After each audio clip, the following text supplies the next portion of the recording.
Welcome to the Poets in the Pines podcast, where poetry, storytelling, and creative process intersect. I'm Anne Ramallo, an editor behind Poets in the Pines, an international small press and creative community centered around diverse voices and meaningful work. This is the start of our new author interview series, where we're asking Delirium writers questions about their contributions and uncovering the meaning behind their words. We're so glad you're here with us today, and we hope you enjoy the show.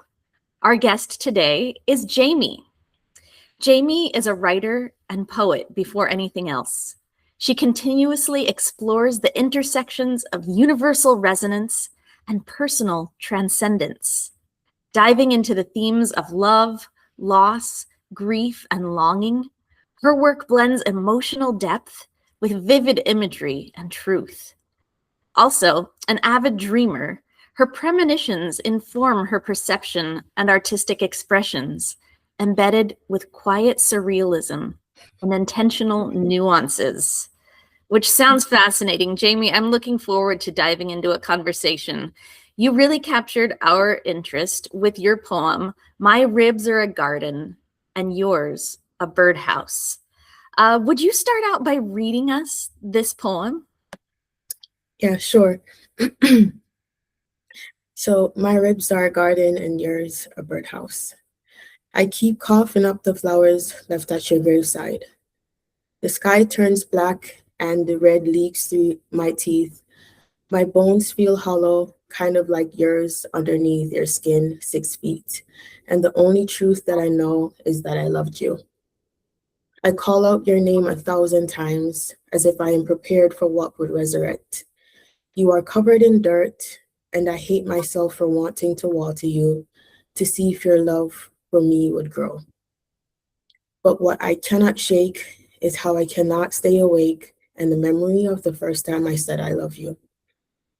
You parted your lips to say it back, but 1,000 doves flew from your mouth, as if loving me less was your only gateway to freedom. I called out your name 1,000 times, and a dove landed by my feet. But the only truth that I know is that my love for you grew your wings, and my throat is sore every morning.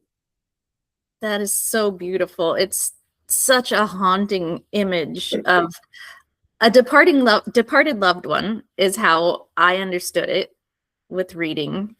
And it's just the wanting to water you, just the longing in this poem and the emptiness really caught our attention, and you captured such emotion using some of our favorite visual motifs, gardens and birds. So welcome to the Made from Midnight Delirium anthology in the Poets and Pines family. I want to first just explore the surrealism of this poem. It's just very image driven to me, and it has the fluid motion of a dream. I want to know the story behind it. Is this a dream that you've had? It's not a dream that I have had specifically. However, I do have dreams, and particularly for the inspiration behind writing this poem is the fact that I tend to have lots of recurring dreams. And in the period of losing someone, but there's technically still alive, but there was still loss. So grieving was happening, and it was happening in real life and in my dream world. So I would have recurring dreams or dreams about them, the individual, every single day. So it kind of was hinging on reality and the dream state, whereas in the dream state they were present, but in my waking moments they were absent. So I had to kind of, toil with the two things intersecting pretty much every day. And so I kind of used that that's like the personal component of it. But the surrealism kind of manifested in order to align with the theme of Delirium, with, as you said, just utilizing the motifs, just the bird imagery or the gardens or the blood or the red type of symbolism as well. Um, yeah. Yeah, So I think popping up with the doves and the bird and the garden kind of show that you and this person are living in separate worlds. yeah, You're in a just sense. speaking two different languages. Um, with the imagery of the birds and the gardens, do you try to interpret them down to a science, or do you just let them live in your head as you see them? How do you work with these images, and what do they come to mean to you? The images kind of manifest as is. Mm-hmm. Um, I remember doing a bit of research to see what bird. So the image came as a bird, but it's what it really boiled down to was what kind of bird. Mm. Um, so I went ahead with dove because I wanted it to conceptualize the atmosphere I was in, the graveyard. And I kind of also aligned it with, I guess, like grieving in a sense, or even funerals where they would release doves. Mm-hmm. They're very symbolic animals, and I wanted to use their symbolism in this piece, whereas I'm highlighting departure or some kind of transcendence from just like being alive to, or being in a known situation with someone where change is happening, release is happening, some kind of departure is happening, whether it is to manifest freedom or, I guess, death in a symbolic way, because again, the person is still alive. And then the gardens aspect, with like the flowers and stuff, I also kind of took from funerals with like wreaths and like the flower aspect of laying flowers at a graveside, and just put those two together. The start line with coughing up the flowers, it's kind of to mimic revisiting the graveside in the dream world, just just like constantly repeatingly, and bringing flowers. So it's kind of like coming from just the repeatedness of it, as well as with the bird and with the imagery of being housed in the ribs, the flowers in the ribs and the birds in the ribs. It's kind of just to show that I'm housing the flowers and they're housing the birds, highlighting the two different experiences, as individuals being had. So Right, and they all just kind of nest inside of you yeah, as the writer, for the sure, poet. for sure. Yeah, I thought it was interesting how you ended the poem.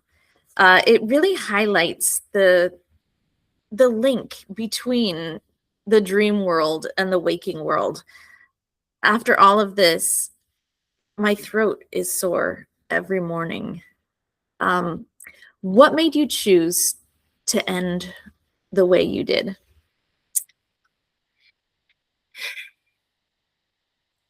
I wanted to incorporate a real life feeling after having a dream. Sometimes I dream, let's say a sad dream, and I wake up with a Mhm. wet face, or my cheeks are stained with like leftover tears or dried up tears. And it's real. It's real to have real life feelings and emotions being expressed after waking up from a dream. And in the poem, I kind of like used hyperbole to note just like the calling out 1,000 times, just to exaggerate just the repetitiveness of the emotion and the feeling being experienced. And with calling out for someone for 1,000 times, for example, or however long, it it technically will strain your throat or like your voice box and lead to some kind of soreness or just whatever. So I felt like in real life, that's what the real feeling would be after waking up from the dream. And I don't know, I just thought it was fitting for what everything else before that last line exposed. Yeah, it really is. It just shows how the dream bleeds into waking life. And I think we do carry away physical manifestations of what happened in our sleep, in our subconscious. You mentioned it yourself with having maybe tears on your face when you wake up. I know I've like woken up holding out my hand before, and it's that motion that wakes me, that movement. Yeah. Yeah, so it captures nicely that moment between sleep and wake. When you have those dreams, what is their, I guess I'll say, their psychological effect on you? How do you feel the next day after you experience one of these intense dreams?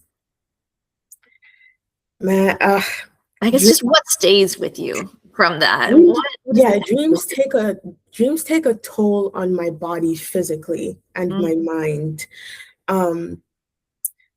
I dream a lot, whether it's daydream or at night. And I feel like dreaming also inspires my writing, which I mentioned in my biography. right? Um, it's daunting physically and emotionally because I feel like I am existing, I am present in the dream state, and usually it's carried over in the mornings. I kind of try to move through it with the help of writing. So I see dreaming and writing for me like they go hand in hand. So I know that some dreams like the next morning I'll feel heavy or I'll feel actually fed up. I've had moments where I'm like, oh my gosh, just not another night of this. But I've found ways to kind of use it as catalysts for, I guess, writing. I mean, I see it as like a win-lose situation sometimes because I always get a piece out of it. Nevertheless, but it can be physically and emotionally daunting, and I don't know what I'm gonna dream when I go to bed at nights or what's influencing the dreams or anything. But I try to remain open because I am aware that I am a vessel for all these like, surreal type of lucid feelings and emotions in the dream world. So I try Yeah, to I make love space for that it. about you seeing your role as a vessel or a translator between Yeah. your audience and kind of the great world beyond in a way. Um, in your opinion, what are dreams and where do they come from? Oh my gosh. That one. I would say to myself, like if I had like one wish, it would be to understand the underbelly of dreams or just what they are. Because I don't know for myself. I don't know for myself really. I wish there was just like a specific telling of what they are so that I can at least have an understanding that is supported by the truth or supported by something definitive. But I would say, I don't know, dreams are interesting and they come with, just different parts. So you have moments where you're having the dream, either you remember or you don't, or you'll have moments where you're trying to interpret it, or it's works or functions as a premonition or some kind of psychic medium. I don't know. People have various experiences with dreams. I just think they're a multifaceted tool into just a different realm. I don't know. I It makes sense. No, I it's a don't good know. answer. You mentioned that you had some techniques or strategies for harnessing the power of your dreams, or kind of transforming it from something that's heavy and disturbing into something that gives you some insight. Is there any part of that process that you can share with our listeners? Yeah. Sometimes when I wake up, I'll not wake up from a dream. I'll have an intuitive knowing that I need to write about this. Or not even about it, but something that is stemmed from it. So it doesn't have to be literal. It doesn't have to be exactly what unfolded the previous night that I'm trying to write out on paper or in Right, it's not my literal. brain.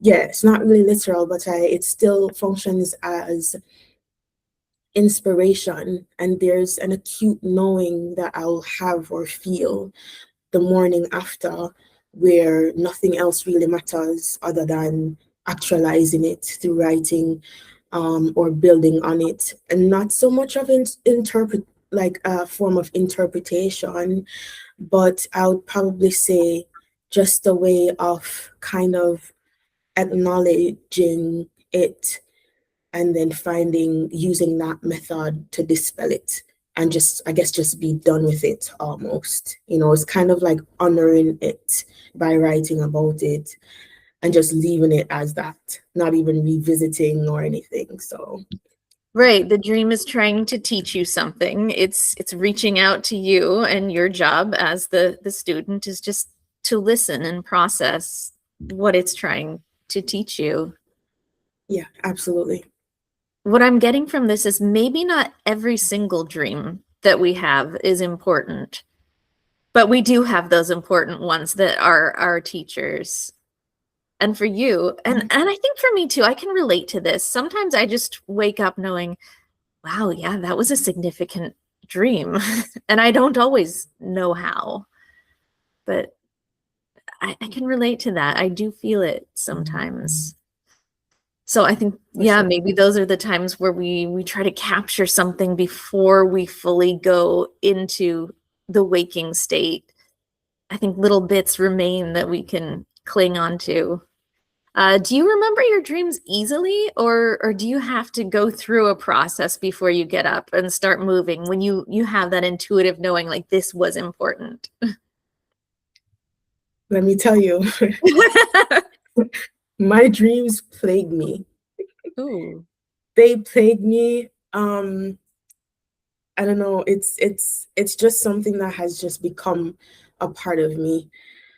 I have surrendered in a sense. So yes, I do remember them.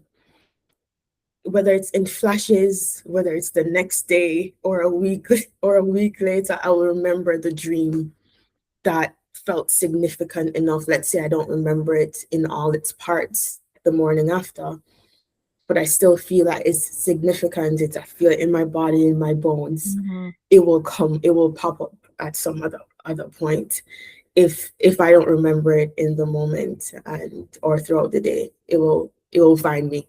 Yeah, is there sometimes just a stimulus in your day where you look at something and suddenly remember, I think I had a dream like this? Yes, yes. I've had a lot of moments that reflects that for sure. Yeah. Too many to count. So yeah. I want to revisit something intriguing that you said in your bio. It said, she continuously explores the intersections of universal resonance and personal transcendence.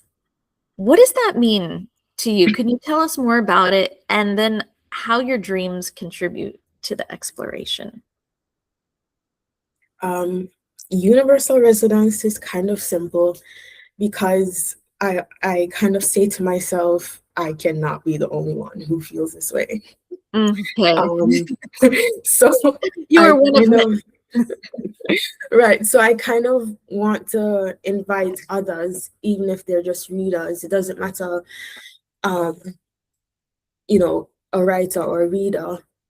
I want, other people to kind of if they're unable to word something or express something in how they're feeling it or experiencing it, I want them to kind of come across my pieces and be like, there it is, you know. So I want to capture the universal resonance from kind of that point of view. And then the personal transcendence has to deal with how cathartic writing can be for me, or writing has been for me, in terms of carrying me through emotions and how I navigate them, how I become a different person, just how I learn and how I grow. That's kind of like the component for those two. And I believe my dreams kind of influence how those two things act in the real world. I believe from just giving it the space to. Sometimes I kind of scrutinize my dreams, or just like, again, I just feel not good feelings, just fed up and just annoyed. I have moments, honestly, where I feel annoyed. But I try to find a middle ground where I can become aware that, hey, like, this is allowing me something, and in needing to find what that something is, and just using it to harness my writing, I know that it will amplify the personal transcendence and the universal resonance. So, like, seeing it as something, I guess, good, and focusing on that component more, helps me to allow it to do what it's meant to do, rather than fight against that. So Yeah. Well, I will say on a craft level, your poem, My Ribs Are a Garden and yours, A Birdhouse, was very accessible and inviting. I think you achieved that resonance. It was very, very personal, and yet it invited the reader in. I felt like I was there with you, experiencing the tension in that. It's just, I don't want things to be this way, feeling this kind of scream against the world yeah. and against fate in a way. Um, what things in the poem did you employ to help achieve that, to invite people in to your experience? Mm, um, that's a really good question. Um, but the very first line came as an image, just being in just a dark setting, just looking over, I guess, like an imaginary body or whatever, and just having grief move through me. So I wanted to highlight grief. I think the poem is, and like, one of the main themes is grief, and in Mm-hmm. wanting to highlight that without saying I am grieving, Mm-hmm. I thought it was important to, just capture the various motifs and just the concept of delirium. I wanted to kind of weave through dream logic, and I wanted to weave through, this doesn't make sense, or this is impossible to experience, but I feel what it's trying to depict. So I wanted the imagery to be the voice of the poem. So I tried to kind of utilize what grieving looks like. I mean, for the dead, um, with the flowers, with the birds, with the dirt, and just like the bones being hollow, kind of like a skeleton, or like 6 feet, Mm-hmm. which is just like the depth of like the grave or whatever. Just trying to use those facets to help to amplify grief without saying grief. That's true. You did a lot of showing and very little telling. The images really do carry the poem, and they're wonderfully specific also to where I don't know, I think it firmly sets us in the soil of your imagination with all of the details that you offered. And it's visual, it's visceral. Thank Um, you. yeah, you're welcome. Um, I want to give you a chance to talk about any of your other active projects or upcoming work, because we want to know where else to find you in the world. How do we find you, and what are you passionate about writing right now? So I'm still kind of new to the public aspect of being a writer. I kind of delved into that. I've been writing for so long, but just a little over a year ago, I've decided that like I want people to see my writing. So I'm still kind of like I don't know how you say. I don't know if it's an actual term, but maybe like a baby writer or a baby poet. I don't know. Um, Emerging, maybe? emerging, emerging. Um, so I'm still trying to get comfortable. Just like putting myself out there. So I'm spending my days trying to work on that. Right now, I'm doing that uh, via the avenues of submission calls. Mhm. Um, you guys, Poets in the Pines was one of my first, and I'm kind of more comfortable with like that avenue, and I made a few submissions, and I'm just in like the waiting period, but I'm hoping to work alongside other anthologies and magazines and try to become comfortable with doing that so I can get outside of my comfort zone. Um, so yeah, and I also want to be more present or have more of a presence on social media. I wasn't really like a social media person Mhm. before, so I'm having to realize that it's important if I want to like share my work and stuff. So I'm trying to kind of find a middle ground with combining all of that and just putting myself out there. So And yeah. do you want to tell us your are you most active on Instagram? Yeah, Okay, I how am. do we follow you? Yeah, my Instagram handle is Jaimhy. So it's JA.IM.HY. Okay. Yeah, Really good. I am very glad we found each other. Your voice adds a really valuable perspective to Delirium, and it sounds like you wrote this poem for us, so I am flattered. that's It's very good it's to hear. Very a good to hear. perfect fit. Thank you so much for being with us here today, and we look forward to seeing where your writing shows up and where you go from here. Thank you so much. It is an honor. Thank you so much. Best of luck. Thank you.